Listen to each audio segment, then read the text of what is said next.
దేశవ్యాప్తంగా భారత రాజ్యాంగాన్ని రాసినటువంటి గొప్ప మహనీయుడు, అదేవిధంగా రాజ్యాంగాన్ని రాసినటువంటి నిర్మాత వారి ఆశయాలను, వారి సిద్ధాంతాలను రాష్ట్ర కేంద్ర ప్రభుత్వాలు ఇంకా అమలు చేయవలసినటువంటి అవసరం ఉంది.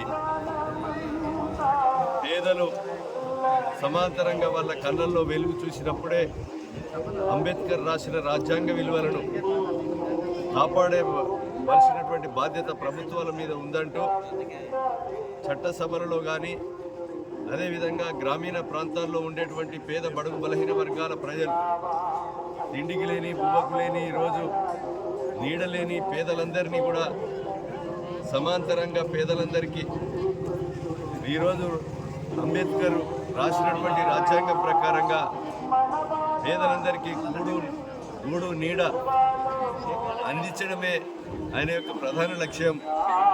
ఈరోజు ఈ దేశంలో వారి యొక్క రాజ్యాంగం ప్రకారంగా రాసినటువంటి రిజర్వేషన్లను పూర్తిగా అమలు చేసి వారు రాజ్యాంగం రాసినటువంటి 33 ఆర్టికల్ ప్రకారంగా ఈ రాష్ట్రం, తెలంగాణ రాష్ట్రము